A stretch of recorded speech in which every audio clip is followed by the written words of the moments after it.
الحمد لله نحمده ونستعينه ونستغفره ونؤمن به ونتوكل عليه ونعوذ بالله من شرور أنفسنا ومن سيئات أعمالنا من يهده الله فلا مضل له ومن يضلله فلا هادي له ونشهد أن لا إله إلا الله وحده لا شريك له ونشهد أن سيدنا وسندنا وحبيبنا ومولانا محمدا عبده ورسوله صلى الله تعالى على خير خلقه وبارك وسلم تسليما كثيرا كثيرا أما بعد فأعوذ بالله من الشيطان الرجيم بسم الله الرحمن الرحيم وما أرسلناك إلا كافة للناس بشيرا ونذيرا صدق الله العظيم وبلغنا رسوله النبي الكريم ونحن على ذلك لمن الشاهدين والشاكرين والحمد لله رب العالمين. الحمدللہ اس سالانہ 13ویں مجالس سیرت کی نشست میں آج دوسرا دن ہے اور اس کا پہلا حصہ ہے.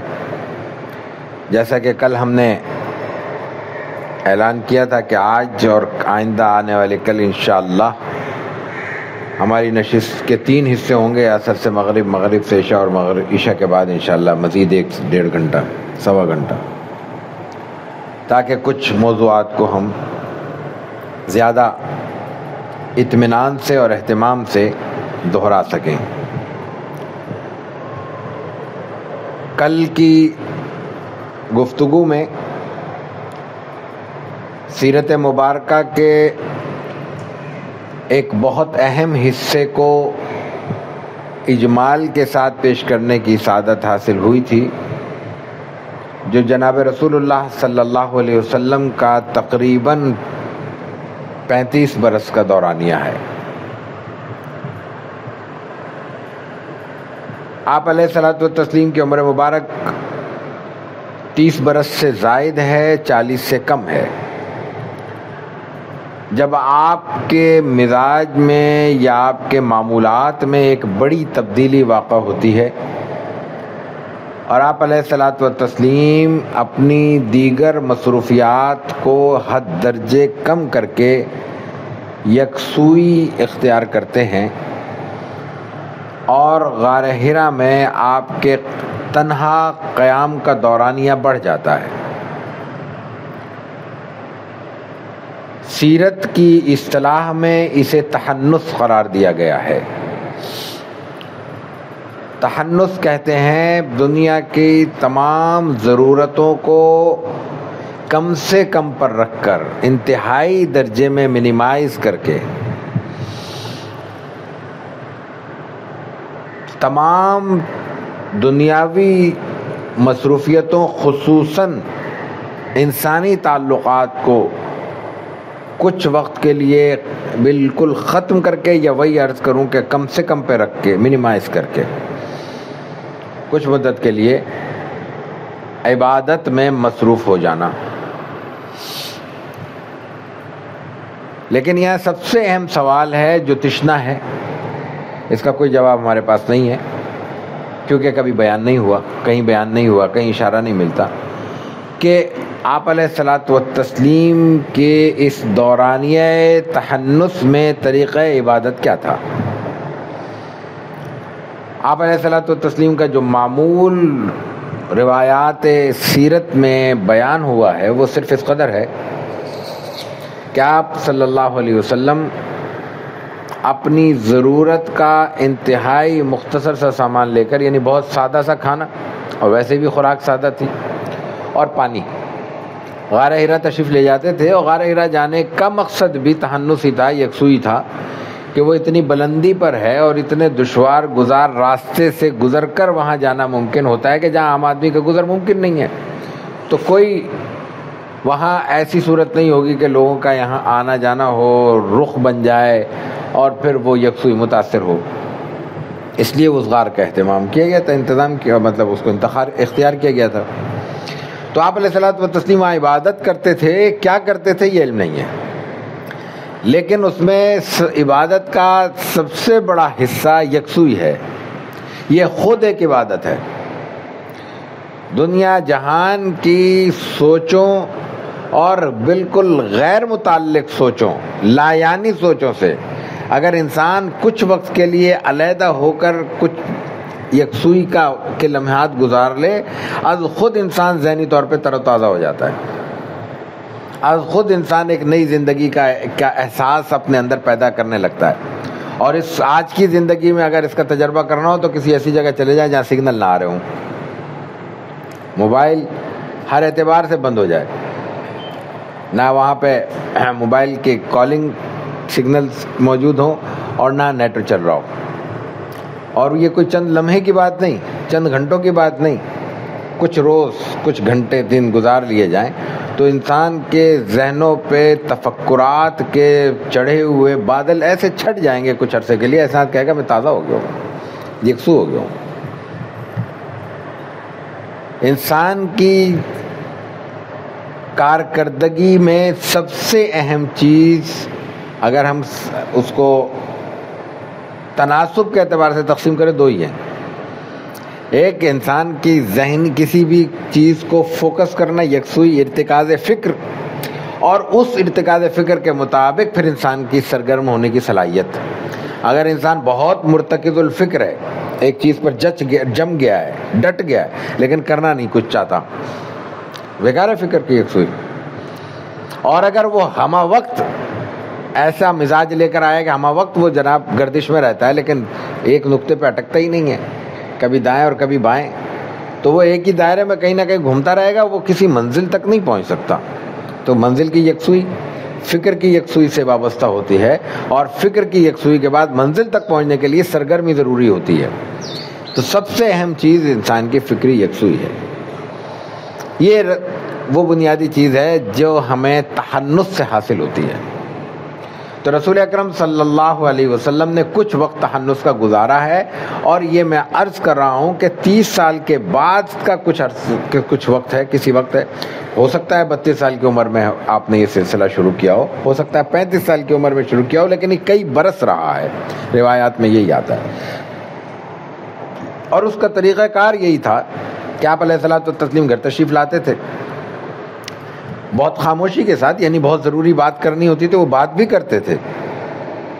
بات کرنے کے مقام پہ اشاروں سے کام نہیں لیا گیا، نہ کوئی یہ مقصود ہے، لیکن غیر ضروری باتیں یا غیر ضروری مجلس آرائی وہ آپ نے نہیں فرمائی اس دورانیے میں خاص طور سے. ویسے بھی زندگی میں آپ کا تو ہمہ وقت مقصدیت ہے، لیکن اس مقصدیت میں آپ کے یہاں گپ شپ ہے، بات چیت ہے.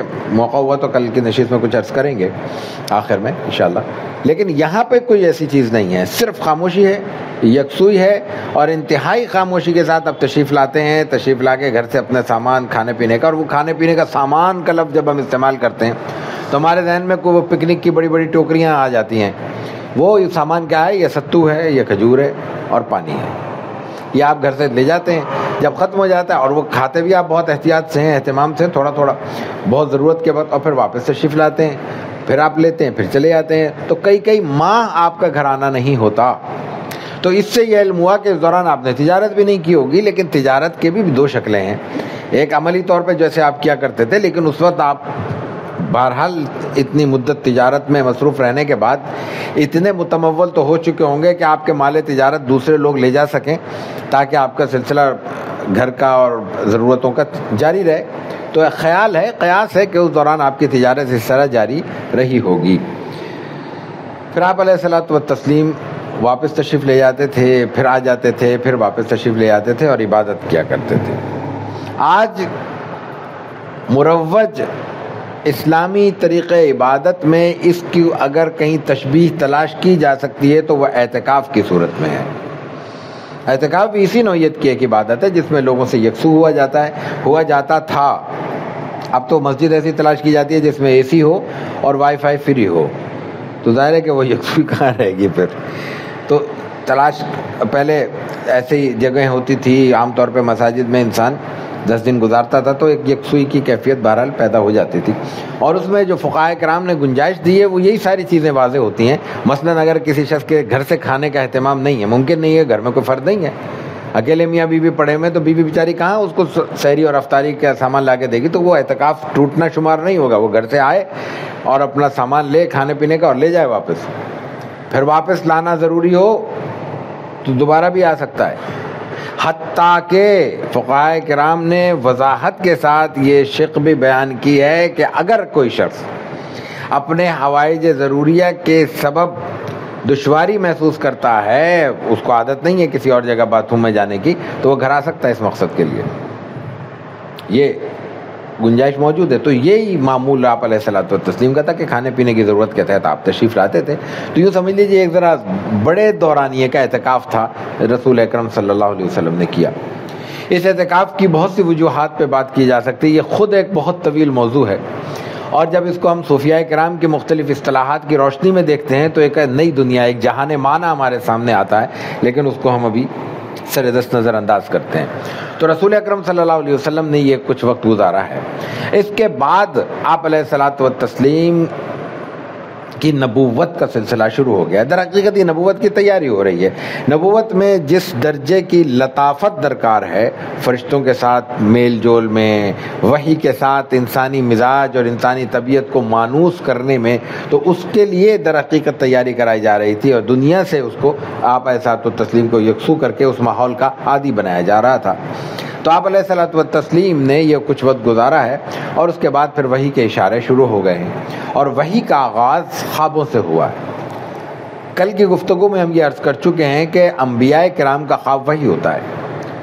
حضرت ابراہیم علی نبینا علیہ الصلوۃ والتسلیم کو جو قربانی کے سلسلے میں ہدایت ملی تھی وہ خواب میں ملی تھی، حضرت اسماعیل کی قربانی کے سلسلے میں، تو وہ خواب تھا، اور وہ چھری لے کے چل پڑے۔ بیٹے کو بھی خواب سنا ہے، بیٹے نے بھی یہی کہا کہ خواب ہے تو یہ وہی ہے، باپ نے بھی یہی سمجھا کہ خواب ہے تو وہی ہے۔ تو یہی سلسلہ وہی خوابوں کی شکل میں جناب رسول اللہ صلی اللہ علیہ وسلم کو بھی شروع ہوتا ہے، اور وہ خواب کیا تھے یہ کہیں تفصیل موجود نہیں ہے، لیکن ان کا دورانیہ 6 ماہ کا بیان کیا جاتا ہے، اور ان کی قوت تاثیر بیان کرتے ہوئے آپ علیہ الصلوۃ والتسلیم فرماتے ہیں کہ وہ اتنے روشن تھے، کل فلق صبح کی وہ پھٹتی ہوئی روشنی کی طرح وہ روشن ہوا کرتے تھے۔ یعنی وہ جو کچھ خواب میں انسان عام طور پر دیکھتا ہے وہ دھندلا ہوتا ہے، وہ غیر مربوط ہوتا ہے، وہ غیر مرتب ہوتا ہے، اور عام طور پر وہ خواب کتنا ہی روشن کیوں نہ ہو، آنکھ کھلتے ہی اس میں بہت سی چیزیں انسان کے ذہن سے محو ہو جاتی ہیں۔ لیکن یہ خواب آپ علیہ الصلوۃ والتسلیم فرماتے ہیں کہ کل فلق الصبح روشن تھے، صبح کی روشنی کی طرح، کہ آنکھ کھلنے کے بعد، نیند سے بیدار ہونے کے بعد، خواب کا سلسلہ ختم ہونے کے بعد بھی اس کی تعبیر یوں ہوتی تھی جیسے آنکھوں کو دیکھا کچھ ماحول ہے، یعنی وہ خواب میں جو کچھ دیکھتے تھے وہ آنکھوں سے آپ کو کچھ وقت بعد نظر آ جاتا تھا۔ یہ 6 ماہ ہے۔ ان 6 ماہ کی تاثیر یا ان 6 ماہ کی تعبیر بہت ضروری ہے۔ ہم عام طور پر سیرت کے بیان میں وحی کا ذکر کرتے ہوئے علی الاطلاق سورہ علق کی ابتدائی 5 آیات کو پہلی وحی شمار کرتے ہیں۔ جب یہ بات ثابت ہے اور ہر طرح سے ثابت ہے کہ جناب رسول اللہ صلی اللہ علیہ وسلم کی وحی کا آغاز خوابوں سے ہوا ہے، تو پہلی وحی تو وہ خواب ہوگی، سب سے پہلا خواب ہوگا جو آپ نے دیکھا ہوگا اس سلسلے میں۔ پہلی وحی تو پھر علق سے، اقرا سے نہیں ہوگی۔ ہاں، پہلی وحی قرآنی سورہ علق ہے، اقرا بسم ربک الذی خلق، اس پہ آگے آتے ہیں ابھی ہم۔ تو یہ وحی کا آپ کا سلسلہ کم و بیش آپ کی عمر مبارک 40 برس ہے، یہ سلسلہ شروع ہوتا ہے، 40 سے کچھ پہلے۔ اب 6 ماہ کے بعد پھر قرآن کریم کی صورت میں وحی کا آغاز ہوتا ہے، یا یوں کہہ لیجیے کہ قرآن کریم کا نزول شروع ہوتا ہے، اور باقاعدہ ایک وحی کے لیے ایک فرشتے کی آمد آپ علیہ الصلوۃ والتسلیم کے پاس حضرت جبریل کی آمد ہوتی ہے۔ یہ جو حضرت جبریل کی آمد ہے یہ کوئی 40 برس کی عمر کے قریب آپ میں ہوئی ہے۔ اس موقع پر رسول اللہ صلی اللہ علیہ وسلم وہیں غار حرا میں مقیم ہے، اور اسی دوران اقامت جبریل امین آتے ہیں اور رسول اکرم صلی اللہ علیہ وسلم کو پہلی وحی سے متعارف کراتے ہیں، اور بھی کچھ چیزیں ہیں، اور یہیں سے ہم کہہ سکتے ہیں کہ آپ علیہ الصلوۃ والتسلیم کی بعثت کا آغاز ہوتا ہے، آپ کی نبوت کا آغاز ہوتا ہے۔ لیکن یہاں پھر رک کر ہمیں تھوڑا سا دیکھ لینا چاہیے کہ بعثت نبوی کیا ہے اور بعثت نبوی کے مقاصد کیا ہے۔ عام طور پر قرآن کریم میں جو مقاصد بیان ہوئے ہیں وہ ایک تو خاص تناظر میں بیان ہوئے ہیں، تو آپ علیہ الصلوۃ والتسلیم خود اس کا ذکر کرتے ہیں قرآن کریم میں، آپ فرماتے ہیں، اللہ تعالیٰ بھی فرما رہا ہے، لیکن قرآن کریم میں اس کے علاوہ بھی آپ علیہ الصلوۃ والتسلیم کی بعثت کی ضرورتیں اور اس کے مقاصد بیان کیے گئے ہیں، تو وہ چونکہ عام طور پر بیان نہیں ہوتے اس لیے ان کی طرف بھی ایک ہلکی سی نشاندہی ان کی ضروری ہے۔ قرآن کریم میں کئی مقام پر آپ علیہ الصلوۃ والتسلیم کے بنیادی مقاصد بیان کیے گئے ہیں۔ ایک تو جب کل ذکر ہوا حضرت ابراہیم اور حضرت اسماعیل علیہ السلام بیت اللہ کی بنیاد اٹھا رہے ہیں، تو سورہ بقرہ میں اس کا آخر میں، سورہ بقرہ کے پہلے پارے کے آخر میں اس کا ذکر ہے کہ رب، اس وقت وہ دعا کرتے ہیں، ربنا وابعث فیہم رسولا منہم یتلو علیہم آیاتک ویعلمہم الکتاب والحکمہ ویزکیہم، کہ اللہ ہم نے تو یہ تیرا گھر بنا دیا، اس کی بنیادیں کھڑی کر دی، اب یہاں پہ اس مقام پر تو انہی میں سے کوئی رسول ایسا بھیج جو تیری آیتیں پڑھ کر سنایا کرے اور ان کو کتاب و حکمت کی تعلیم دے۔ تو یتلو علیہم تلاوت قرآن کریم، اور یعلمہم الکتاب تعلیم کتاب، تلاوت کتاب، تعلیم کتاب اور حکمت اور تزکیہ، یہ چار باتیں یہاں پہ اس آیت مبارکہ میں رسول اللہ صلی اللہ علیہ وسلم کے مقاصد بعثت میں بیان ہوئی ہیں۔ دوسرے مقام پر پھر قرآن کریم خود بیان کرتا ہے، اللہ تعالیٰ فرماتا ہے کہ کما ارسلنا فیکم رسولا منکم یتلو علیکم آیاتنا ویزکیکم ویعلمکم الکتاب والحکمۃ ویعلمکم ما لم تکونوا تعلمون۔ یہاں پہ بھی وہی چار مقاصد بیان ہوئے ہیں۔ اور پھر تیسری جگہ قرآن کریم میں سورہ آل عمران ہے، یہ دونوں سورہ بقرہ کی آیت تھے۔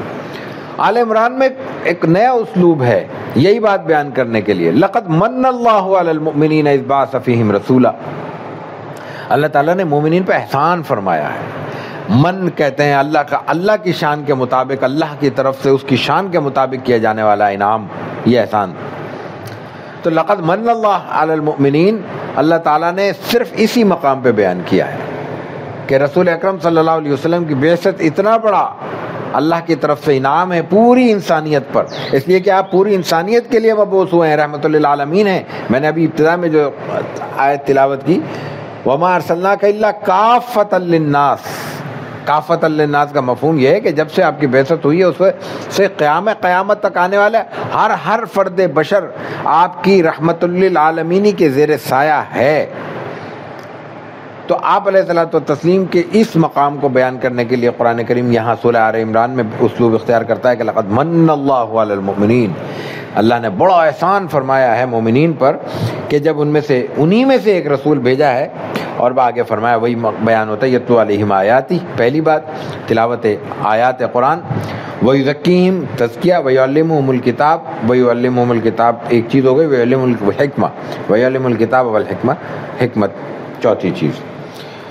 اور پھر چوتھے مقام پر سورہ جمعہ میں 27ویں پارے میں بیان ہوتا ہے وَالَّذِي بَعَثَ فِي الْأُمِّيِّينَ رَسُولًا مِّنْهُمْ يَتْلُو عَلَيْهِمْ آيَاتِهِ وَيُزَكِّيهِمْ وَيُعَلِّمُهُمُ الْكِتَابَ وَالْحِكْمَةَ۔ یہاں چار یہ مقام بیان ہوئے ہیں، چار تو پہلے ہم مختصراً عرض کر دیتے ہیں، پھر پانچویں پہ چلتے ہیں۔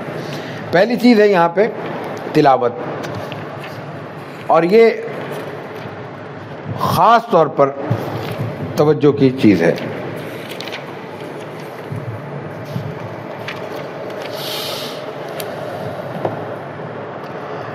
عام طور پر. اور آج کل تو معاملہ یہ ہے کہ ہر شخص عالم بھی ہے اور دین کا داعی بھی ہے, اور جتنے اس کے یوٹیوب پہ یا دوسرے کسی سوشل میڈیا نیٹ ورک پہ ویورز ہیں اتنا ہی وہ بڑا آدمی ہے, کیونکہ اب تو اس کو دلیل اور حجت کے طور پہ پیش کیا جاتا ہے کہ بھائی ہمارے ماننے والے, ہمارے سننے والے اتنے ہیں تو اس کا مطلب ہے ہم بڑے ہیں. یہ کوئی نیا میتھڈ پیدا ہوا ہے. تو اب وہاں سے سنتے ہیں, اب دین کا سورس تو یہ سب ختم ہو گیا ہے. یہ جو یہ تو ایسے ہی گودام ہے. اب یہاں سے پڑھنے کی کسی کو بھی ضرورت نہیں, پڑھے لکھوں کو ضرورت نہیں, عوام کو تو چھوڑ دیں. تو یہ سوال ذہنوں میں انڈیلا جا رہا ہے, بہت پرانا سوال ہے لیکن اب ذرا طاقت سے انڈیلا جا رہا ہے کہ تلاوت تو الفاظ ہیں, حروف ہیں, بچہ سمجھتا ہی نہیں ہے, اس کو پڑھانے اور رٹانے کا کوئی فائدہ نہیں ہے, یہ تو بیکار ہے. اگر کوئی شخص قرآن کو مانتا ہے اور اللہ کے رسول کو بھی مانتا ہے صلی اللہ علیہ وسلم, تو حضرت عبداللہ ابن مسعود رضی اللہ تعالیٰ عنہ کی روایت کے بعد کسی سوال کی ضرورت نہیں ہونی چاہیے. اور وہاں اعجاز نبوت ملاحظہ کیجئے کہ رسول اللہ صلی اللہ علیہ وسلم نے لفظ کا بھی ایسا انتخاب کیا ہے جس میں کوئی معنی ڈھونڈ کے بھی تلاش کر کے بھی اندر نہیں اڈیل سکتا, جو چاہے کر لے. آپ فرماتے ہیں کہ قرآن کریم کے ایک حرف فرمایا, لفظ نہیں, حرف پہ 10 نیکیاں ملیں گی, 10 گناہ انسان کے معاف ہوتے ہیں, 10 درجے بلند ہوتے ہیں ایک حرف پہ. اور آگے فرمایا لا اقول الف لام میم حرف بل الف حرف ولام حرف ومیم حرف. یہ رسول اللہ صلی اللہ علیہ وسلم کے الفاظ ہیں عبداللہ ابن مسعود کی روایت میں. یہاں آپ نے انتخاب کیا الف لام میم کا. کھولیں ذرا لغات, اٹھائیں تفسیریں, نکالیں تفسیری نکات, مفسرین کے اقوال, اور سمجھائیے کہ الف لام میم کا کیا معنی ہے.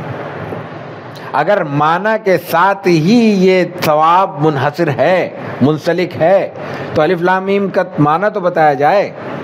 رسول اللہ صلی اللہ علیہ وسلم نے اس وقت یہ الفاظ عطا فرمائے ہیں جب یہ بحث موجود نہیں تھی. اس کا مفہوم یہی ہے کہ الف لام میم جیسا لفظ, الف لام میم پورا لفظ ہے, اس میں الف ایک حرف ہے, لام ایک حرف ہے, میم ایک حرف ہے, 3 حرف پر کے مجموعے کا نام ہے الف لام میم. ان تینوں کے معنی مفہوم صرف جب بھی ہم تفسیر پڑھتے ہیں تو عام طور پہ یہ لکھا ہوتا ہے کہ اللہ و رسولہ اعلم, اللہ جانتے ہیں, اللہ کے رسول صلی اللہ علیہ وسلم جانتے ہیں, ہم نہیں جانتے. کچھ مشگافیاں کی گئی ہیں تفسیری, قرآن کریم میں اس کی گنجائش موجود ہے کہ انسان اپنے ذوق کے مطابق کوئی معنی اگر نکلتے تو نکلے, لیکن ان کو حتمی نہیں قرار دیا جا سکتا. ذالک الکتاب لا ریب فیہ کا معنی حتمی ہے, اس میں قیاس نہیں کیا جا سکتا. لیکن الف لام میم کا اگر کوئی معنی بیان بھی کرتا ہے تو وہ حتمی نہیں ہے. قیاس یہ کہ ذوق ہے, کسی کو دل مانتا ہے مان لے, نہیں مانتا نہیں مانے. تو اصل چیز تلاوت قرآن کریم ہے, یہاں فرمائی گئی. آپ علیہ الصلوۃ والتسلیم کے بعثت کا مقصد اول قرآن کریم کی تلاوت ہے. اور پھر دوسری بات, بہت آسان سمجھ میں آنے والی بات یہ ہے کہ دنیا کا کوئی مضمون ایسا نہیں ہے جو انسان پڑھتا نہ ہو اور سمجھ لیتا ہو. کوئی کتاب ایسی نہیں ہے جو انسان پڑھ نہیں سکتا ہو اور سمجھ سکتا ہو. دنیا کی کسی فزکس کی کوئی بک اٹھا لیں, انگلش میں, عربی میں, فرینچ میں, جرمن میں, اٹالین میں, پہلے تو پڑھے گا نا آدمی, عبارت سمجھے گا تو مفہوم اس میں سے اخذ ہونا شروع ہوگا. یہ واحد چیز ہے کہ بغیر پڑھے انسان سمجھنا شروع کر دے گا براہ راست. در حقیقت قرآن کریم ایک متن ہے, اس متن کے رشتے سے پوری انسانیت پر, بالخصوص مسلمانوں پر جو حقوق واجب ہیں اس میں حق اول اس کی تلاوت ہے. اس کو پڑھنا ہے, اور پڑھنا ہے جیسا کہ پڑھنے کا حق ہے, جیسا کہ اس کو ادا کرنے کا حکم ہے, اپنے من چاہے الفاظ سے نہیں.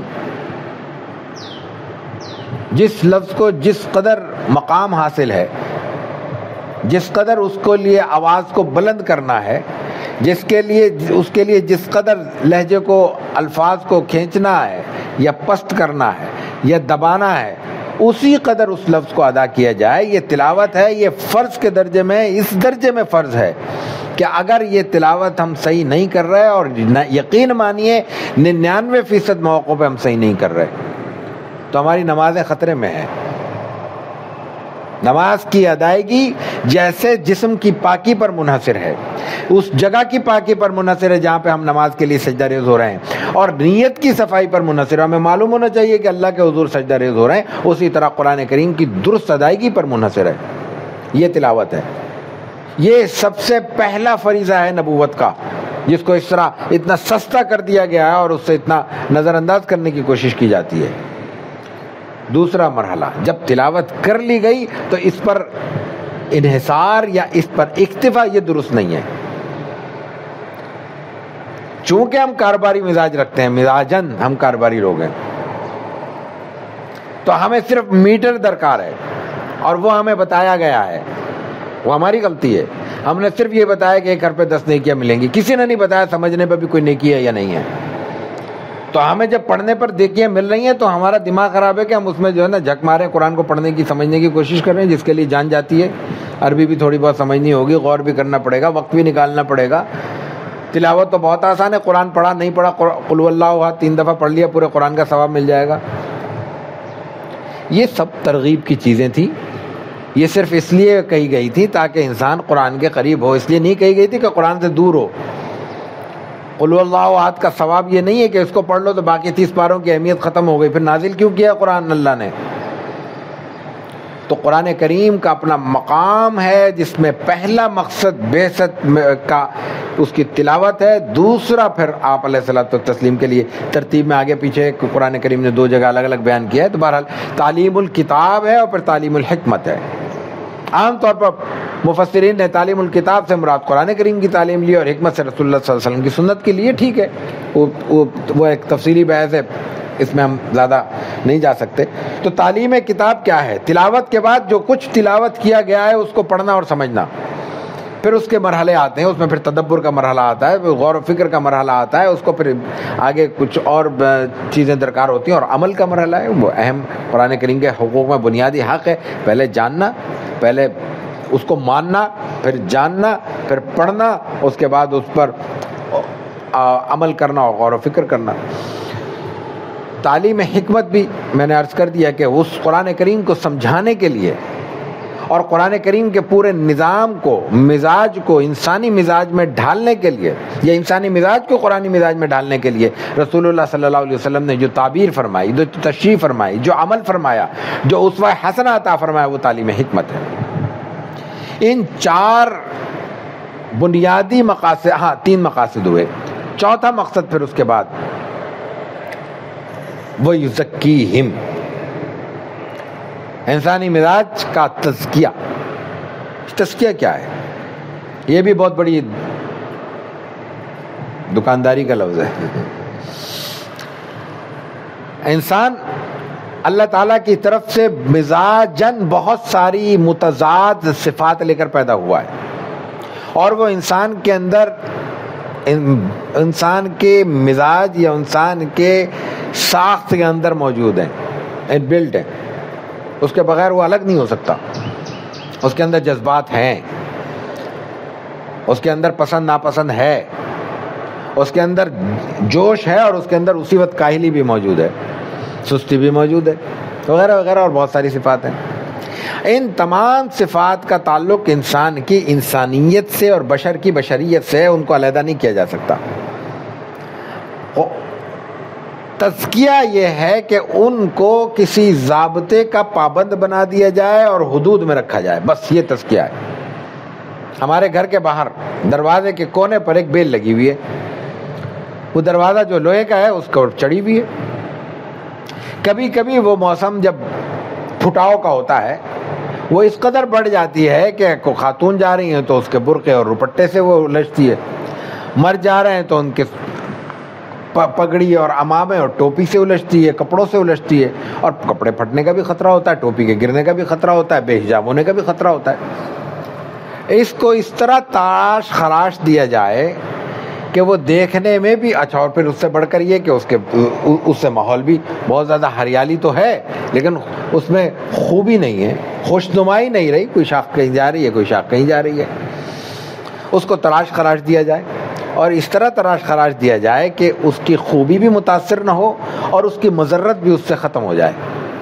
تو انسانی مزاج کی کا تزکیہ یہ ہے کہ اس سے اس کی انسانیت بھی متاثر نہ ہو، بشریت بھی اعلیٰ حال ہی برقرار رہے، اور اس کی مضرت بھی اس سے دور کر دی جائے۔ اس کے اندر حسد ہے تو وہ بھی کسی ضابطے کا پابند ہو جائے، اس کے اندر غصہ ہے تو وہ بھی کسی اچھے کام میں صرف ہو جائے، اس کے اندر جوش اور ولولہ ہے تو وہ بھی شریعت کا پابند ہو جائے، اور اگر اس کے اندر سستی اور کاہلی ہے تو وہ بھی کسی برائی سے روکنے کا سبب بن جائے، نہ کہ اچھائی کے عمل اور کے راستے میں سرگرم ہونے سے رکاوٹ بنے۔ یہ انبیاء کرام کا بنیادی کام ہے۔ یہ چوتھا مقصد ہے مقصد بعثت۔ پانچواں مقصد پھر مقصد تذکیر ہے۔ انسان کا علم تین بنیادی پرتیں رکھتا ہے۔ کچھ چیزیں ہمیں ہر وقت یاد ہوتی ہیں، کچھ چیزیں کچھ دیکھنے سے یاد آ جاتی ہیں، پڑھا ہوا ہے، یاد ہے، معلوم ہے، تھوڑا سا اوجھل ہو گیا، اور کچھ چیزیں یاد کرانے کے لیے ہمیں جھٹکا دینا پڑتا ہے۔ تذکیر کا مفہوم یہ ہے کہ جو ضروری چیزیں ہیں جو ہمیں ہر وقت یاد رہنی چاہیے، ہمیں یاد رہنا چاہیے کہ اللہ ایک ہے، ہمیں یاد رہنا چاہیے کہ اللہ تعالیٰ نے جناب رسول اللہ صلی اللہ علیہ وسلم کو ہمارے لیے اسوہ حسنہ بنا کے بھیجا ہے، ہمیں معلوم ہونا چاہیے کہ ہماری یہ زندگی بنیادی طور پہ عبادت کے لیے ہے یا اللہ تعالیٰ کے راستے میں ایک عمل کا طریقہ ہے یا عمل کی زندگی ہے، جزا کی زندگی نہیں ہے یہ تمام چیزیں، اور پھر اس کے جو تقاضے ہیں، عبادت ہے، معمولات ہیں، اخلاق ہے، معاملات ہیں، خرید و فروخت ہے، نکاح ہے، رشتے ہیں، ناطے ہیں، ان تمام کے جو تقاضے ہیں ان کو پھر دہرانا پڑتا ہے۔ یہ جو آج کی نشست ہے یہ دہرانے کی نشست ہے، تذکیر کی نشست ہے، یہ علم میں اضافے کی نشست نہیں ہے، یہ تذکیر کی نشست ہے۔ تو رسول اللہ صلی اللہ علیہ وسلم کے مقاصد بعثت میں ایک مقصد تذکیر ہے، اور یہ مقصد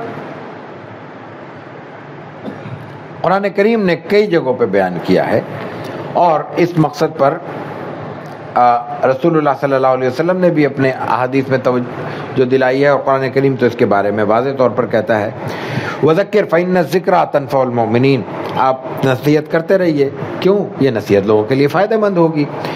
فذکر ان نفعت الذکریٰ، اگر نصیحت فائدہ دے تو اس کو جاری رہنا چاہیے، کرتے رہنا چاہیے۔ فذکر انما انت مذکر، آپ کا کام ہی نصیحت پہنچانا ہے، نصیحت کرنا ہے، یاد دہانی کرنا ہے، لوگوں کو یاد دلاتے رہنا ہے۔ یہ ایک اہم مقصد ہے رسول اللہ صلی اللہ علیہ وسلم کی بعثت کا۔ قرآن کریم نے اس کے بعد آپ علیہ الصلوۃ والتسلیم کی بعثت کے لیے ایک جو مقصد ہمیں عطا کیا ہے وہ ہے انذار و تبشیر۔ یہ سمجھ لیجئے کہ یہ بھی تذکیر کی ہی ایک شکل ہے۔ رسول اکرم صلی اللہ علیہ وسلم کے لیے فرمایا گیا، میں نے ابھی دوبارہ عرض کیا، وَمَا أَرْسَلْنَاكَ إِلَّا كَافَّةً لِلنَّاسِ بَشِيرًا وَنَذِيرًا، آپ کو بشیر اور نذیر بنا کر بھیجا گیا ہے۔ یہ انسانی زندگی میں جو اللہ تعالیٰ کی طرف سے احکامات ہیں وہ دو ہی طرح کے ہیں، کچھ حکم دیا گیا ہے کچھ کاموں کے کرنے کا، ان کاموں کے کرنے پر تبشیر ہے، خوشخبری ہے، نماز پڑھو گے تو اجر ملے گا، زکوٰۃ دو گے تو اجر ملے گا، خدمت کرو گے تو اجر ملے گا، سچ بولو گے تو اجر ملے گا، حج فرض ہو جائے حج کرو گے تو بڑا اجر ہے، بڑا اجر بیان کیا گیا ہے، ایسا ہوگا جیسے انسان بالکل نیا ہو جاتا ہے، اس کو اس سے پہلے جیسے اسے کچھ کیا ہی نہیں تھا، وغیرہ وغیرہ۔ یہ سب تبشیر ہے، بشارت دینا، خوشخبری دینا، خوش کرنا لوگوں کو۔ کچھ کاموں سے کام کرنے کا سے روکا گیا ہے، نافرمانی نہیں کرنی ہے، اللہ کی بھی اللہ کی مخلوق کی بھی، جو بڑے ہیں ان کا حکم ہے، ان کا سر آنکھوں پہ، نافرمانی نہیں کرنی، حرام نہیں کھانا ہے، بد معاملگی نہیں کرنی ہے، ادھار لے کر مکرنے کی گنجائش نہیں ہے، اس نیت سے لینے کی گنجائش نہیں ہے کہ دینا ہی نہیں ہے ہم نے، جھوٹ بولنے کی گنجائش نہیں ہے، دھوکہ دینے کی گنجائش نہیں ہے، حسد سے منع کیا گیا ہے، لوگ بدخواہی سے منع کیا گیا ہے، لوگوں کے لیے دلوں میں کدورتیں رکھنے سے منع کیا ہے، وغیرہ وغیرہ۔ ان کے بارے میں کیا ہے؟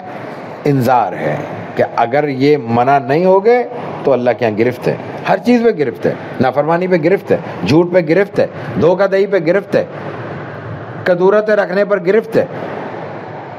رسول اللہ صلی اللہ علیہ وسلم نے فرمایا، بخاری شریف میں بالکل کتاب الایمان کی روایت ہے کہ جنت میں کوئی ایسا شخص نہیں جائے گا جو اپنے کسی مسلمان بھائی کے لیے دل میں نفرت رکھتا ہو۔ تو اس کا مطلب کیا ہوا؟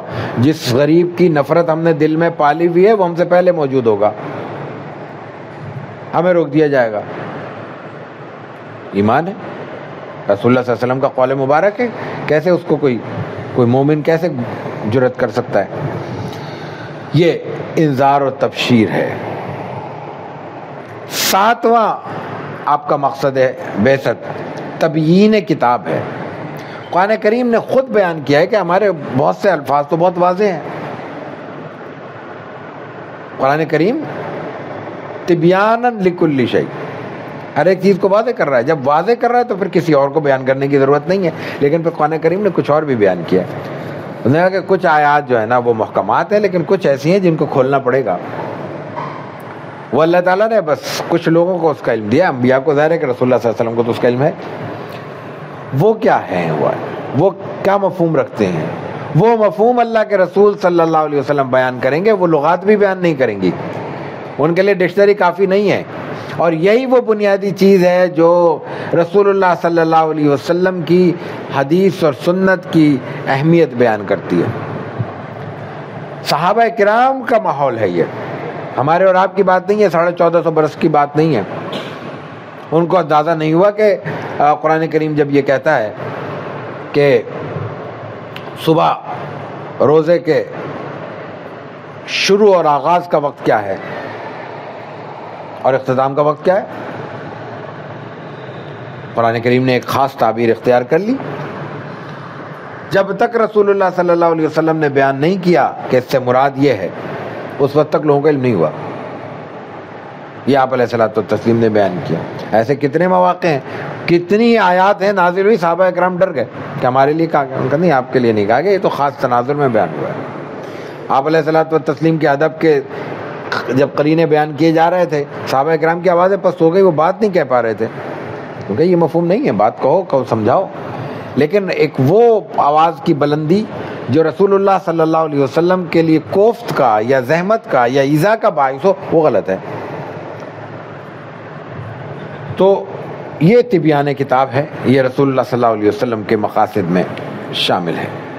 تبیان کتاب کے بعد پھر آپ علیہ الصلوۃ والتسلیم کے لیے ایک اور لفظ حدیث میں بیان ہوا ہے، قرآن میں بھی بیان ہوا ہے، وہ ہے ارات۔ جو علم اور معرفت، سمجھ بوجھ، فہم، فراست، ادراک کی بلندی رسول اللہ صلی اللہ علیہ وسلم کو عطا کی، وہ تو کسی اور کے لیے ممکن نہیں ہے۔ اس کو قرآن کریم نے ارات کہا، انا انزلنا الیک الکتاب بالحق لتحکم بین الناس بما اراک اللہ، کہ اللہ تعالیٰ کہتے ہیں کہ ہم نے حق کے ساتھ یہ قرآن کتاب آپ پر نازل کی ہے، قرآن کریم، تاکہ آپ لوگوں کے درمیان اس علم کے ذریعے فیصلہ کریں، بما اراک اللہ، جو ہم نے آپ کو عطا کیا ہے، لوگوں کے درمیان فیصلہ، لتحکم بین الناس، لوگوں کے درمیان فیصلے سے مراد کیا ہے؟ قرآن کریم نے دوسرے مقام پہ بیان کیا ہے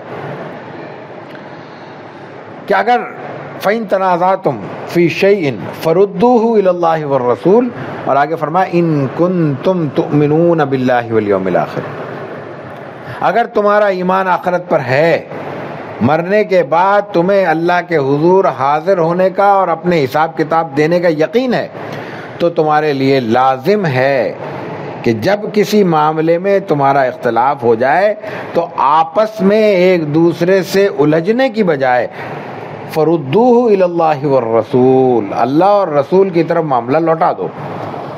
اللہ کی طرف لوٹانے کا مطلب قرآن کریم کی طرف لوٹا دو، اور جب تک رسول اللہ صلی اللہ علیہ وسلم لوگوں میں موجود ہیں تو آپ سے پوچھو، کہیں اور جانے کی، بلکہ قرآن کو بھی دیکھنے کی ضرورت نہیں ہے، آپ سے پوچھو، قرآن خود بول پڑے گا، صاحب قرآن موجود ہیں، قرآن ناطق موجود ہے درمیان میں۔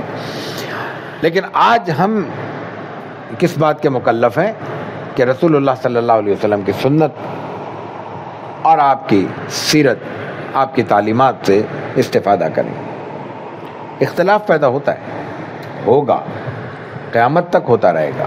فکر و نظر کا اختلاف تو خاص طور پر ہر وقت رہنے والی چیز ہے، لیکن اس میں ایک فیصلہ ہے انسان کا جذبات سے، اور ایک فیصلہ ہے رسول اللہ صلی اللہ علیہ وسلم کے حکم سے۔ جذبات کا تقاضا یہی تھا صلح حدیبیہ کے موقع پر کہ معاہدہ قبول نہ کیا جائے، اسی شش و پنج میں تھے صحابہ کرام، لیکن رسول اللہ صلی اللہ علیہ وسلم کا فیصلہ کیا تھا کہ معاہدہ ہو چکا، احرام کھول دیا جائے، عمرے کی قضا اگلے سال آ کے کی جائے گی۔ فیصلہ تھا، قبول کیا صحابہ کرام نے۔ جذبات کا فیصلہ یہی تھا کہ عبداللہ ابن ابی کو قتل کر دیا جائے، براہ راست منافق ہے، لیکن حکم نبوی کیا تھا؟ کسی صحابی کو کسی عام صحابی کو چھوڑ دو، حضرت عمر کو حکم نہیں دیا، حکم نہیں، حضرت عمر کو روکا گیا ہے. اور یہ کہہ کے روکا گیا ہے کہ لوگ کیا کہیں گے، لوگوں کے ذہنوں میں کیا خدشات پیدا ہوں گے اور خیالات پیدا ہوں گے. تو ایک ہے انسانی جذبات، وہ یقیناً ایک جیسے نہیں رہتے، ان کے تقاضے الگ الگ ہوتے ہیں، لیکن انسان کے لیے سب سے بڑی چیز جذبے اور اپنے جذبات کے تقاضے کو پس پش ڈالنا ہے. یہی تو قربانی ہے. سب سے پہلی قربانی انسان جذبات کی دیتا ہے. سب سے پہلی قربانی کیا ہے؟ قربانی کے لیے کیا حکم دیا گیا ہے؟ جانور پالو. کیوں؟ تاکہ جذبات کی قربانی دے سکو. مقصود کیا ہے؟ قربانی دینا ہے. مقصود کیا ہے؟ جانور کرنا ہے. جانور قربان نہیں کرنا. وہ جو ہم جیسے لوگ جو قربانی کر رہے ہیں وہ رسم پوری کر رہے ہیں، اللہ وہ بھی قبول کر لے. لیکن قربانی وہ ہوگی کہ سال بھر جانور اپنے ہاتھ سے پلا ہوا ہے، اس کے دکھ درد کو انسان نے انسانوں کی طرح برداشت کیا ہے، اس کو جھیلا ہے، اس کی طبیعت ناساز ہوئی ہے تو نیند ہماری اڑی ہے، اور اس کے بعد اللہ کا حکم آ گیا تو اپنے ہی ہاتھ سے اس کے گلے پہ چھری پھیری جا رہی. اپنے ہی ہاتھ سے حکم ہے چھری پھیرنے کا. کرائے پہ قصائی کو بلا کے چھری پھیرنا بھی چھری پھیرنا ہے، لیکن یہ دوسرے درجے کی چیز ہے. فوراً منڈی سے لا کے چھری پھیرنا بھی چھری پھیرنا ہے، یہ محض رسم پوری کرنا ہے. اصل کیا ہے؟ قربانی، جذبات کی قربانی دینا. تو شریعت میں تو اصل قربانی ہی جذبات کی ہے. تو یہ رسول اللہ صلی اللہ علیہ وسلم کے حکم پر، آپ کے فیصلے پر اطمینان رکھنا اور اس فیصلے پر منوان عمل کرنا، اس پر دل و جان سے عمل کرنا، یہ ایک مومن کے ایمان کی علامت بھی ہے، آزمائش بھی ہے. تو رسول اللہ صلی اللہ علیہ وسلم کے مقاصد میں ایک اراعت ہے، اور اس میں جو آخری چیز ہے وہ دعوت و تبلیغ ہے. یہ رسول اللہ صلی اللہ علیہ وسلم کا بنیادی مقصد ہے. ہر نبی کو قرآن کریم یہ کہتا ہے کہ ما علی الرسول الا البلاغ. ہر پیغمبر کا کام ہی صرف آگے بات پہنچا دینا ہے. الا البلاغ. بلاغ کیا ہے؟ رسول اللہ صلی اللہ علیہ وسلم کی حدیث مبارکہ ہے، آپ نے فرمایا کہ بلغوا عنی ولو آیا، مجھ سے جو کچھ بھی سنو، اگرچہ وہ ایک آیت ہی ہو، لیکن اگر درست طریقے سے، ضابطے کے مطابق، مضبوط روایت سے تم تک پہنچ جائے تو تم پر لازم ہے کہ وہ آگے منتقل کرو.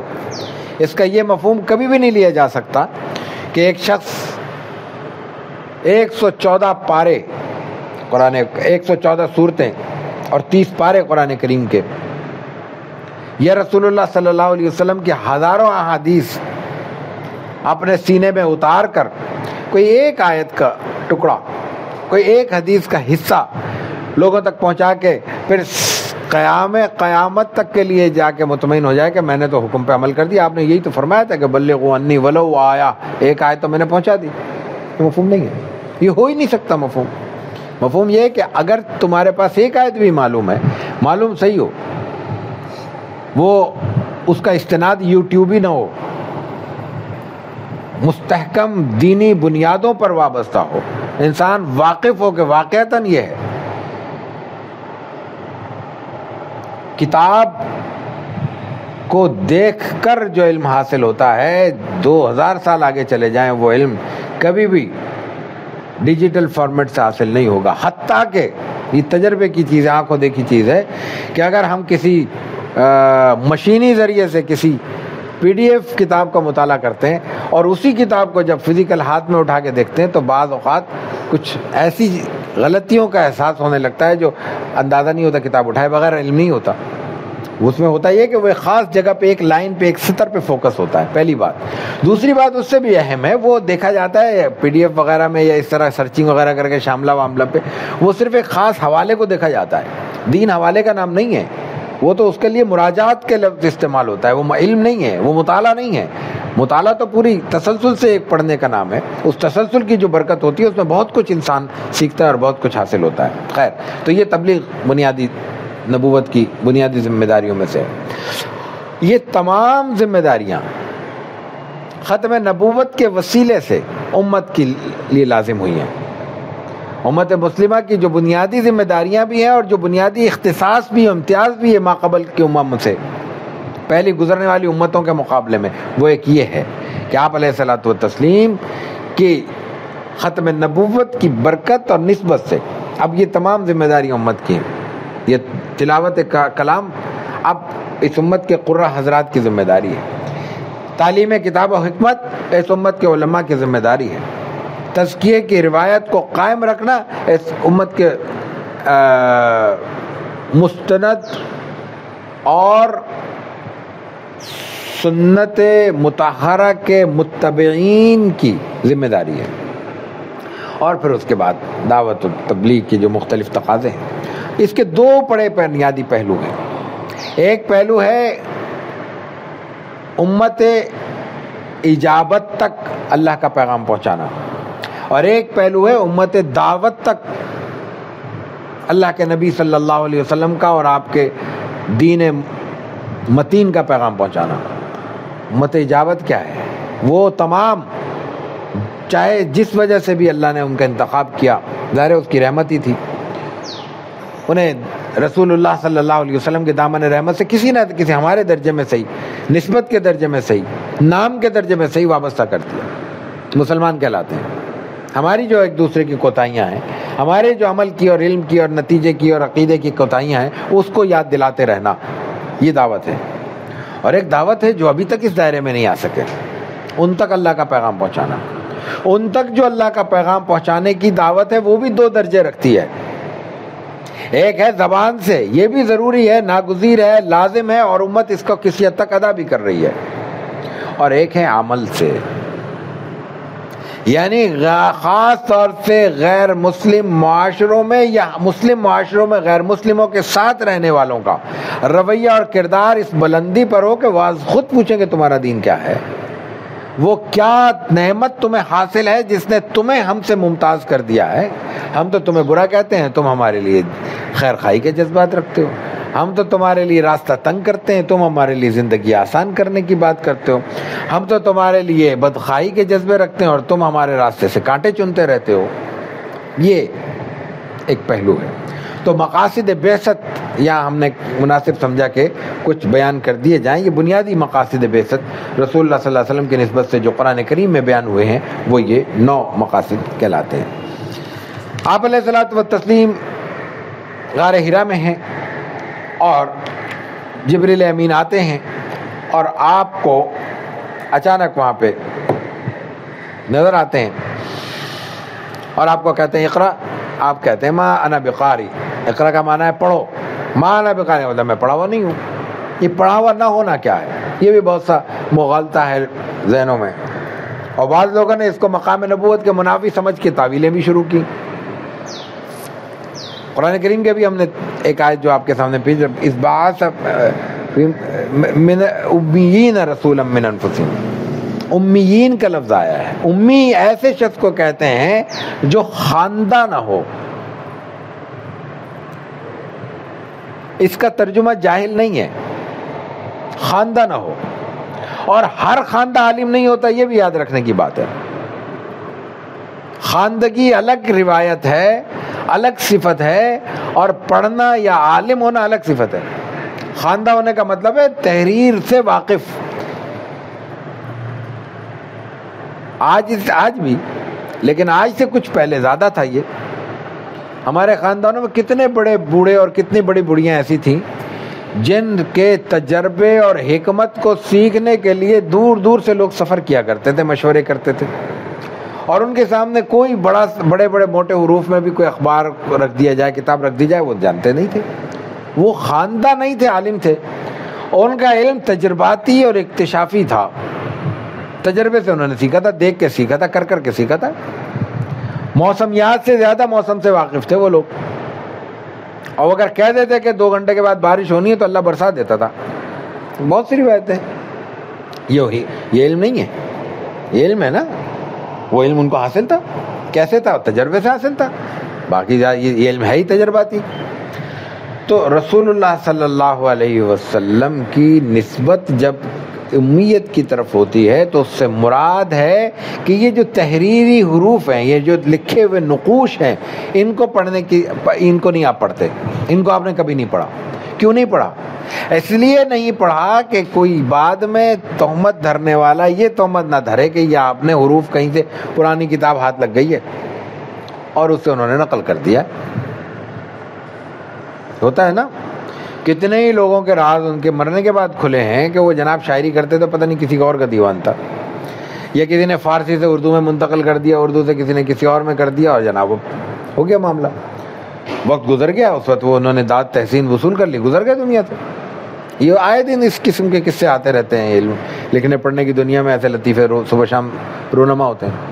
تو بتایا گیا کہ بھائی یہ تو تمہارے سامنے رہے ہیں, انہوں نے تو کبھی خواندگی کی یہ صفت حاصل ہی نہیں کی, تو اب تو ان کے سیکھنے کی ایک ہی صورت ہے کہ اللہ تعالیٰ نے کچھ عطا کر دیا, اور پھر وہ جو علم دے رہے ہیں, جو زبان ہے, جو اس میں افکار ہیں, جو خیالات ہیں, جو نظریات ہیں, وہ تو اس سے پہلے کسی نے نہ سنے, نہ دیکھے, نہ پڑھے, نہ لکھے.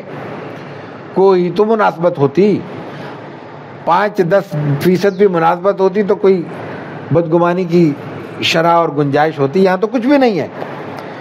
تو یہ ہے آپ کی حیثیت, اس حیثیت کی وجہ سے آپ نے فرمایا کہ ماں انا بقاری, میں پڑھ نہیں سکتا. انہوں نے پھر کہا, آپ نے کہا نہیں, پھر انہوں نے پکڑ کے آپ کو گلے لگایا, تھوڑا سا گرم جوشی سے جیسے گلے ملتے ہیں اس کیفیت میں, اور اس کے بعد انہوں نے خود پڑھنا شروع کیا, اقرأ بسم ربک الذی خلق. تو آپ نے دہرا دیا, ظاہر پڑھے ہوئے جملے, سنے ہوئے جملے تو دہرائے جا سکتے ہیں نا, تو رسول اللہ صلی اللہ علیہ وسلم نے دہرا دیا, اقرأ بسم ربک الذی خلق, خلق الانسان من علق, اقرأ وربک الاکرم الذی علم بالقلم, علم الانسان ما لم یعلم. یہ ابتدائی 5 آیات پہلی وحی ہیں. یہ سورت اس سے زیادہ طویل ہے, اس کی جو باقی آیات ہیں وہ بعد میں نازل ہوئی ہیں. پہلی وحی کے طور پر یہ 5 آیات نازل ہوئی ہیں. ان 5 آیات کے نزول کے بعد اس کا ترجمہ بھی کر دیتے ہیں. اقرأ, پڑھیے. کیا پڑھیے؟ بسم ربک الذی خلق, اس رب کے نام سے, اس میں مبارک سے پڑھیے جس نے آپ کو تخلیق کیا ہے. خلق یعنی پڑھتے ہوئے اللہ کی تخلیق کا اس بات اور اللہ کے خالق ہونے کے ساتھ ساتھ اس تعلیم کے ساتھ تخلیقیت کو وابستہ کرنا یہ ضروری ہے. یہ علم کی بنیادی علم یعنی دینی علم یا اللہ کے علم کی بنیادی اساسی شرط ہے. علم رٹنے کا نام نہیں ہے, نقل کرنے کا نام نہیں ہے, الفاظ کا حروف کا نام نہیں ہے, جب تک اس کے ساتھ تخلیقیت وابستہ نہ ہو. اقرأ بسم ربک الذی خلق, خلق الانسان من علق. علم جب انسان کو حاصل ہو جائے, کسی درجے میں بھی حاصل ہو جائے, تو ایک بڑا مسئلہ پیش ہوتا ہے, اور وہ مسئلہ یہ ہوتا ہے کہ اس کی وجہ سے انسان کے پیر ذرا سطح زمین سے بلند ہو جاتے ہیں. وہ عالم ہوں میں پڑھا لکھا ہوں ہر شعبے میں. تو خلق الانسان من علق, تمہیں جس ذریعے سے پیدا کیا ہے اس میں اور جاہل کے پیدا کرنے کی تخلیق کے ذریعے میں کوئی فرق نہیں ہے, سب برابر ہیں. جمے ہوئے خون کے لوتھڑے سے پیدا کیا, کس بات پہ اتراتے ہو؟ تمہاری پیدائش کا, تمہاری تخلیق کا پروسیجر یا ذریعہ یا طریقہ یا ضابطہ یا راستہ اگر کوئی مختلف ہوتا, قابل اعزاز ہوتا, تو اترانے کا سبب بنتا تھا. کہہ سکتے تھے کہ تم اترا سکتے ہو. یہاں کون سے اترانے کی بات ہے؟ اقرأ وربک الاکرم, جو چاہو پڑھو. دنیا میں جو کچھ علم کے نام پر موجود ہے ہر شخص پڑھ سکتا ہے, ہر شخص کو پڑھنے کا حق ہے, اور اگر اس کی نیت درست ہو تو وہی علم اس کا دینی علم بن جائے گا. اقرأ وربک الاکرم, شرط یہ ہے کہ پڑھتے ہوئے اللہ کی بزرگی کا احساس ہر وقت ذہن میں موجود ہونا چاہیے. خدا نہ خواستہ کوئی شخص قرآن پڑھتے ہوئے خدا کو بھولے بیٹھا ہے, بخاری اور ترمذی اور مسلم پڑھتے ہوئے خدا کو بھلائے بیٹھا ہے, تو وہ دین نہیں ہے, وہ علم نہیں ہے. اور اگر کوئی شخص فزک و بایولوجی پڑھتے ہوئے بھی خدا کی ذات کا, خدا کے وجود کا استحضار رکھتا ہے, اقرأ وربک الاکرم کے نقطہ نظر سے وہ بھی دین ہے. الذی علم بالقلم, لیکن یہ علم اتنی بڑی نعمت ہے, اللہ کی طرف سے اتنی بڑی رحمت ہے کہ اس کو صرف سن کر ضائع کر دینے کا حق نہیں ہے. اقرأ وَرَبُّكَ الْأَكْرَمُ الَّذِي عَلَّمَ بِالْقَلَمِ، اللہ نے بھی جس کو اس کی ضرورت نہیں تھی، کسی بھی چیز کی ضرورت نہیں ہے، رب ہوتا وہی ہے جو کسی چیز کی جس کو ضرورت نہ ہو، اس نے بھی یہ اہتمام کیا ہے کہ انسان کو سکھانے کے لیے ضابطے کے طور پر ذریعہ قلم کوئی بنایا ہے۔ علم الانسان ما لم یعلم، اور پھر سکھایا بھی وہ کچھ ہے جو اس کو پہلے معلوم نہیں تھا۔ تو تمہیں بھی وہی سکھانا ہے جو لوگوں کے علم میں پہلے نہ ہو، اور وہیں جا کے سیکھنا ہے جہاں کوئی نئی چیز معلوم ہو رہی ہو۔ استاد اور طالب علم دونوں کے لیے یہاں ضابطہ اخلاق بیان ہو گیا ہے۔ سیکھنا چاہتے ہو وہاں جاؤ جہاں نئی چیز معلوم ہو، اور سکھانا چاہتے ہو تو وہ سکھاؤ جو سننے والوں کو پہلے معلوم نہیں ہے۔ اس وحی کے متصل بعد فوراً جبریل امین نے وضو کا طریقہ سکھایا ہے اور نماز پڑھائی ہے۔ یہ خیال بالکل درست نہیں ہے کہ نماز معراج کے موقع پہ فرض ہوئی ہے۔ نماز اسی موقع پر وحی اول کے ساتھ فرض ہے، اسی لیے ایمان لاتے ہی فرض ہوتی ہے، پہلا فریضہ ہے۔ جبریل امین نے نماز کا طریقہ بتایا اور نماز پڑھائی تو طریقہ آ گیا۔ البتہ معراج کے موقع پر، وہ اس کی تفصیل تھوڑا آگے عرض کریں گے معراج میں انشاءاللہ، 5 نمازیں فرض ہوئی ہیں۔ نماز اس وقت بھی تھی لیکن اس وقت 5 نہیں تھی، تو جبریل امین نے نماز کا طریقہ بھی دیا ہے۔ یہ پہلا فریضہ ہے رسول اللہ صلی اللہ علیہ وسلم کی زندگی کا اسلام کی ترتیب سے۔ وہاں سے آپ گھر تشریف لاتے ہیں اور جب اپنے زوجہ محترمہ حضرت خدیجہ الکبریٰ رضی اللہ تعالیٰ عنہ سے اپنے احساسات بیان کرتے ہیں۔ کیا بیان کرتے ہیں؟ ان کے لیے مختلف الفاظ آئے ہیں روایتوں میں، اور ان روایتوں کے الفاظ سے انسان تھوڑا کنفیوز ہوتا ہے۔ اور اسی موقع پر رسول اللہ صلی اللہ علیہ وسلم سے یہ لفظ منقول ہیں کہ زملونی زملونی، مجھے چادر اڑا دو۔ یہ اصل میں قصہ کیا ہے یہ بھی تھوڑا سا سمجھ لینا چاہیے۔ وحی قرآن کی ہے، اور قرآن کریم محض روحانی طور پر وزن نہیں رکھتا، اس کا وزن فزیکلی محسوس کیا جاتا ہے، انسان کے جسم پر اس کا وزن محسوس ہوتا ہے۔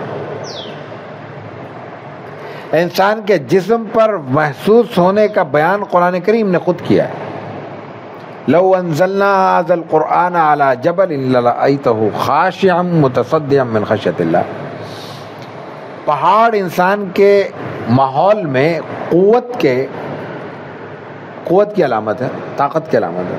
کسی شخص بڑا مضبوط آدمی کو کہتے ہیں تو پہاڑ ہے، پہاڑ اس کو نہیں ہلایا جا سکتا بھائی۔ کسی کے علم کی کوئی تشبیہ بیان کرنی ہو کہتے ہیں اس کی تو جبال العلم ہے، یہ جبل العلم ہے، یہ علم کا پہاڑ ہے، ہلایا نہیں جا سکتا اس کو گفتگو سے آپ ہلا نہیں سکتے، وہ پہاڑ ہے علم کا۔ دوسری جگہ فرمایا انا عرضنا الامانۃ علی السماوات والارض والجبال، پھر جبال آیا، فابین ان یحملنها، ہم نے یہ قرآن کریم کی نعمت زمینوں کو دی، پہاڑوں کو دی، مختلف چیزوں کو دی، آسمان زمین، فابین ان یحملنها، اٹھانے سے انکار کر دیا۔ واشفقنا منها وحملها الانسان، انسان نے اٹھا لیا۔ کیسے اٹھایا، کیا اٹھایا، یہ تو بحث الگ ہے، اور قرآن آگے کیا کہتا ہے چھوڑ دیجیے۔ وزن تو ثابت ہوا اس سے کہ قرآن کریم کی وہی ایک وزن رکھتی ہے، فزیکل وزن رکھتی ہے، وجود ہے۔ آگے دیکھ لیتے ہیں وہی کی جو کیفیتیں حدیث میں بیان ہوئی ہیں، ان میں 2 روایتیں دیکھیے۔ ایک روایت میں ایک صحابی رسول بیان کرتے ہیں کہ آپ علیہ الصلوۃ والتسلیم ایک سواری پہ تھے، وہی نازل ہونا شروع ہو گئی، تو وہ سواری بٹھا لی، بیٹھ گئی، اور بیٹھتے سواری نے، اونٹنی تھی، اس نے اپنی گردن زمین پہ ڈال دی۔ ادب تو اس کو بھی تھا، شور تو نہیں کیا، لیکن وزن برداشت نہ کرنے کی وجہ سے زمین کے ساتھ وہ چپک گئی سواری، بوجھ تھا نا۔ دوسری روایت دیکھیے، آپ کسی بے تکلف صحابی کے ساتھ ٹیک لگائے بیٹھے، کہیں ہوں گے سفر میں، تو وہ صحابی کہتے ہیں کہ وہی نازل ہونا شروع ہوئی تو ایسا لگا کہ میری ران کی ہڈی چٹک جائے گی، ٹوٹ جائے گی. وزن، یہ وزن انسان جب پہلی بار اٹھائے تو اس کی فیلنگ یا احساس الگ ہوتا ہے. ہم لوگ کبھی وزن اٹھائے ہی نہیں، ضرورت ہی نہیں پڑی. ہمیں 10 کلو کا تھیلا دے دیں، ہم ہانپ جاتے ہیں، اور کہیں کہ 10 کلو کا تھیلا اٹھا کے دوسری منزل پہ چلے جاؤ تو اور ہانپ جائیں گے، سانس جو ہماری ہارٹ بیٹ ہے تیز ہو جائے گی. تو یہ بیماری تو نہیں ہوئی نا، عادت نہ ہونے کی وجہ سے 5 منٹ بعد نارمل ہو جائیں گے. 10 کلو کی جگہ 20 کلو کر لیں اور زیادہ ہو جائے گا. اور اگر 1 من لگ دیں سر میں چکر آ جائے گا، پیر لرز جائیں گے، جسم پہ کپ کپی طاری ہو جائے گی، پسینہ الگ آئے گا. تو یہی کیفیت ہے، اس میں کون سا کوئی پیچیدگی کی بات ہے. پہلی بار جب آپ علیہ الصلوۃ والتسلیم اس کیفیت سے آشنا ہو رہے ہیں تو یہ کیفیت فزیکلی جسم پر پیش آ رہی ہے. اس کا تعلق کسی اجنبیت سے نہیں ہے، نہ واقفیت سے نہیں ہے، اس کا تعلق جسمانی طور پر کسی کمزوری اور ضعف سے نہیں ہے. یہی وجہ ہے کہ اس کے بعد پھر کچھ عرصہ میں آگے چل کے عرض کرتا ہوں وہی کا انقطاع آئے تاکہ جسم اس ماحول اور فضا سے مانوس ہو جائے اور پھر وہی کا سلسلہ دوبارہ شروع ہوا. اور جب شروع ہوا ہے تو پھر آخر دم تک رہا ہے. اس کیفیت میں چونکہ جسم پہ ایک اثرات ہیں، آپ گھر تشریف لا کے کہتے ہیں زملونی زملونی مجھے اڑا دو، یہ کیفیت ہے رسول اللہ صلی اللہ علیہ وسلم کے وحی اول کے وقت. آپ گھر تشریف لاتے ہیں، گھر تشریف لانے کے بعد آپ حضرت خدیجہ کو بتاتے ہیں ایسے فرشتہ آیا تھا. اس وقت حضرت خدیجۃ الکبریٰ رضی اللہ تعالیٰ عنہ آپ کو تسلی دیتی ہیں. وہ جو الفاظ حضرت خدیجۃ الکبریٰ رضی اللہ تعالیٰ عنہ نے بیان کیے بخاری سے لے کر تمام کتب حدیث میں اور تمام اہم کتب سیرت میں موجود ہیں، اور شاید ایک آدھ جگہ کوئی فرق ہو، بیانی لفظ یہی ہے. کلا واللہ لا یخزیک اللہ ابدا انک لتصل الرحم وتحمل الکل وتکسب المعدوم وتقرئ الضیف وتعین علی نوائب الحق. پہلے دعویٰ ہے کلا واللہ لا یخزیک اللہ ابدا، 3 تاکیدات کے ساتھ ایک دعویٰ کر رہی ہیں حضرت خدیجۃ الکبریٰ رضی اللہ تعالیٰ عنہ. اس کا لطف عربی میں ہی ہے. کلا ممکن نہیں ہے، ہرگز نہیں. واللہ خدا کی قسم اللہ آپ کو ضائع نہیں کرے گا، کبھی ضائع نہیں کرے گا ابدا. 3 تاکیدیں ہیں. کیوں نہیں کرے گا؟ یہاں پھر ایک قاعدہ ہے جو موجود نہیں ہے الفاظ میں. قاعدہ یہ ہے کہ معاشرہ اپنے محسن کو یاد رکھتا ہے، کبھی نہیں بھولتا. معاشرہ اپنے محسن کو یاد رکھتا ہے. آپ محسن ہیں، کیا آپ کا احسان ہے؟ وہ یہ ہے انک لتصل الرحیم، آپ رحم کرتے ہیں یا صلہ رحمی کرتے ہیں. رحم تو عمومی ہے، صلہ رحمی سے مراد رشتے ناطے بچانا ہے. سادہ لفظوں میں ہر شخص کو کچھ رشتوں سے واسطہ پڑتا ہے، اور رشتوں میں کمزوری بھی پیدا ہو سکتی ہے، اختلاف بھی ہو جاتا ہے، اور لڑائی کی نوبت بھی آ جاتی ہے، قطع تعلق کی نوبت بھی آ جاتی ہے. تو اس کیفیت میں آپ علیہ الصلوۃ والتسلیم کا معمول یہ ہے کہ وہ صلہ رحمی کرتے ہیں، یعنی توڑنے والوں سے جوڑتے ہیں. ہمارے یہاں صلہ رحمی ہے وہ یہ ہے کہ میں نے آپ کو چائے پلائی، آپ مجھے کبھی کھانے کی آفر کر دیں گے. میں نے آپ کے لیے دروازہ کھولا رکھا ہے، آپ بھی اپنا دروازہ کھول دیں گے. نہیں، صلہ رحمی یہ نہیں ہے. انک لتصل الرحم، آپ صلہ رحمی کرتے ہیں. وہ کیا ہے؟ وہ آپ کے ہی الفاظ میں دوسری جگہ آپ نے تلقین فرمائی ہے. آپ فرماتے ہیں کہ صل من قطعک، صلہ رحمی یہ ہے کہ جو تم سے کاٹ رہا ہے اس سے جوڑو. اور آگے چل کے فرمایا کہ واعف عمن ظلمک. اور اس معاملے میں جو اختلاف ہوتا ہے، یہ جو رکاوٹ بنتی ہے، وہ لوگوں کا ظلم بنتا ہے. حق مار دیا، اب ہے رشتہ دار، سگا ہے، خونی رشتہ ہے، لیکن وہ ہمارا حق مارے بیٹھا ہے، کس منہ سے جائیں اس کے پاس؟ تو آپ کیا فرما رہے ہیں؟ واعف عمن ظلمک، ظالم ہے نا وہ، معاف کر دو، معاف کر دو. رشتے بچا لو، بھلے تمہیں حق کی قربانی دینی پڑے. یہ آپ کرتے ہیں صل من قطع، یا آپ کرتے ہیں لتصل الرحم وتحمل الکل. کسی کا بوجھ ہے، نادار ہے، بوجھ اٹھاتے ہیں. بوجھ اٹھانے کی کئی شکلیں ہیں. صرف یہ بوجھ اٹھانا نہیں ہے کہ کوئی بوڑھا یا بوڑھی خاتون بیچاری ایک بوری سر پہ لادے جا رہی ہے، اس سے اٹھ نہیں پا رہے، ہم نے اس کی ہیلپ کر دی، اپنے کندھے پہ اٹھا لیا، یا کوئی بڑا تھیلا ہے دونوں طرف سے پکڑ لیا، چلو بوجھ زیادہ ہو گیا. نہیں، ذمہ داریوں کا بھی بوجھ ہے، منصبوں کا بھی بوجھ ہے، جو ہمارے رشتے ناتے ہیں ان کو نبھانے کا بھی بوجھ ہے. ایک کام اکیلا ایک شخص نہیں کر پاتا، ہمت نہیں ہو رہی، ساتھ کھڑے ہو جاؤ. اکیلا ایک شخص مینیج نہیں کر پا رہا، اس کا ہاتھ بٹا دو. یہ ہے بوجھ اٹھانا. وَتَكْسِبُ الْمَعْدُومَ، اور جس کے پاس کچھ نہیں ہے اس کو کما کر دیتے ہیں. خیر خیرات، کسی بھی ضرورت مند کی مدد کرنا یہ ہم میں سے ہر شخص کر رہا ہے کسی نہ کسی درجے میں، جو اللہ نے توفیق دی ہے اور جو اس کی استطاعت ہے.